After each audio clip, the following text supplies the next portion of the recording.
नमस्कार मित्रांनो, मी अनिरुद्ध पुन्हा एकदा तुम्हा सगळ्यांचं आपल्या चॅनलवर खूप खूप स्वागत करतो।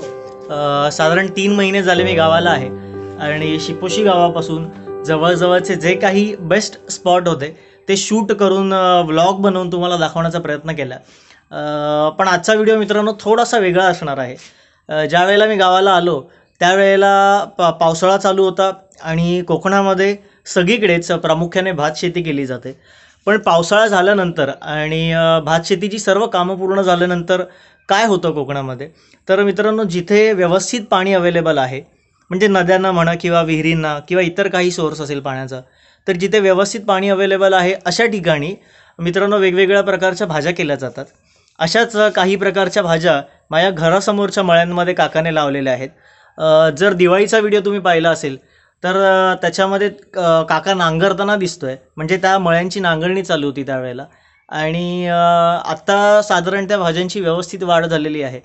तर म्हटलं एक छोटासा व्हिडिओ त्याच्यावर बनवूया, म्हणजे कोणत्या भाज्या आहेत आणि साधारण किती महिने लागतात त्यांची वाढ व्हायला आणि काय आउटपुट आहे साधारण।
तर मित्रांनो घरासमोरच्या 4 मळ्यांमध्ये या भाज्या केलेल्या आहेत आणि जर तुम्ही बघाल तर त्याला साड्यांचं कुंपण केलेलं आहे। आणि ते ॲक्च्युली याच्यासाठी की माकड येतात आणि माकड भाज्या खराब करतात, बऱ्याचशा भाज्या खाऊन टाकतात, तर लांबून त्यांना दिसू नये आणि भाज्यांची नासाडी होऊ नये, खराब होऊ नये म्हणून त्याच्यासाठी या साड्यांचं कुंपण केलेलं आहे मित्रांनो। आणि तिथे समोरच्या 2 मळ्यांमध्ये वेगवेगळ्या भाज्या आहेत, मस्त हिरवळ दिसते।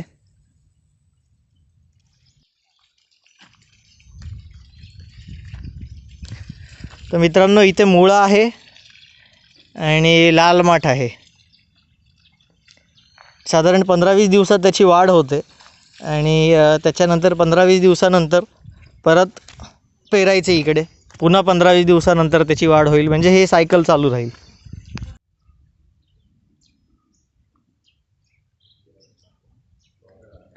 तर मित्रांनो बऱ्याच वेगवेगळ्या प्रकारच्या भाज्या इथे केलेल्या आहेत बघा। ह्या ज्या 2 मळ्यांमध्ये तुम्हाला पूर्ण हिरवळ दिसते ते कुळीत पेरलेलं आहे, साधारण 1 किलो कुळीत पेरलेलं आहे आणि एक 3 महिन्यामध्ये 40 किलोपर्यंत त्याच्यामधनं आउटपुट निघाला पाहिजे असं काका म्हणतो आहे।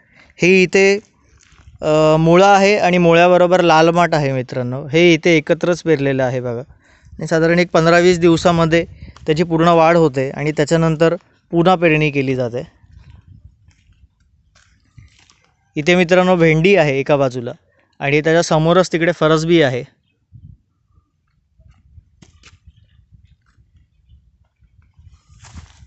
तर ही साधारण भेंडी साधारण महिनाभरात होतील असं काका म्हणालात। आणि ही त्याची पानं जर तुम्ही बघाल तर थोडीफार ओव्याच्या पानांसारखी भेंडीची पानं दिसतात मित्रांनो।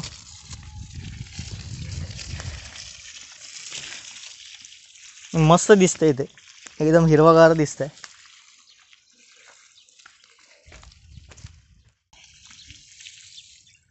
हा पालक कोणता? हा पालक आहे, हे पालक आहे मित्रांनो इकडे।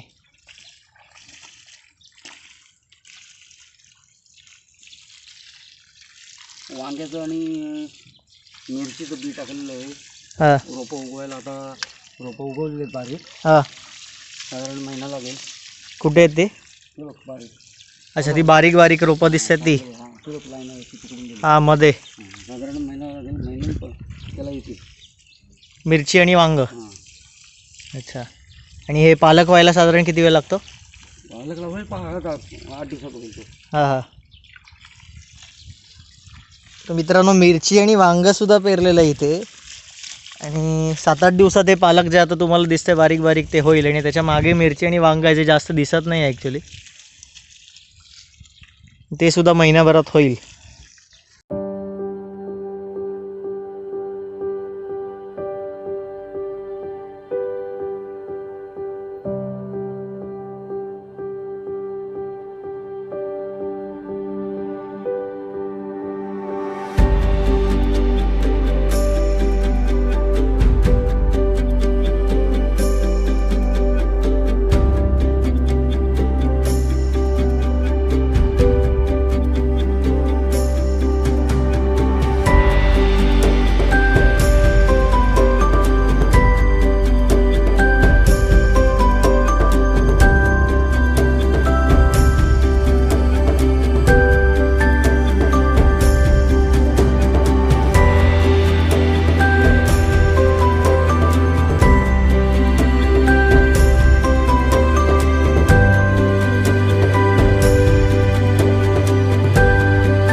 तर मित्रांनो, अशा पद्धतीने या वेगवेगळ्या भाज्या इथे 4 मळ्यांमध्ये लावलेल्या आहेत. आणि काहींची वाढ 15 दिवसात पूर्ण होईल, तर कुळीद वगैरे जे आहे त्याला साधारण 3 महिने लागतात. अशा बऱ्याच वेगवेगळ्या भाज्या इथे आहेत. आणि काकाने ज्याप्रमाणे माहिती सांगितली त्याप्रमाणे मी तुम्हाला सांगण्याचा प्रयत्न केला.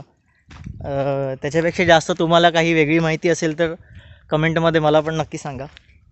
मित्रांनो, आजचा व्हिडिओ कसा वाटला ते कमेंट करून सांगा. आवडला असेल तर लाईक करा, तुमच्या मित्रांबरोबर शेअर करा. चॅनलवर जर तुम्ही नवीन असाल तर चॅनलला सबस्क्राईब करा आणि बेल आयकॉनचं बटन दाबा, म्हणजे अपकमिंग व्हिडिओजचे नोटिफिकेशन्स तुम्हाला मिळतील. आणि मित्रांनो, शिपोशी गावाच्या आजूबाजूचे जवळपासच्या जेवढ्या काही लोकेशन्स पॉसिबल होत्या तेवढ्या मी शूट करून दाखवण्याचा प्रयत्न केला. अजूनसुद्धा बाहेर जिथे कुठे फिरेन तिकडे वेगवेगळ्या लोकेशन्स एक्सप्लोअर करण्याचा प्रयत्न करीन. तर पुन्हा भेटू अशाच एखाद्या नवीन व्हिडिओमध्ये, काहीतरी नवीन एक्सप्लोअर करू. तोपर्यंत राम राम.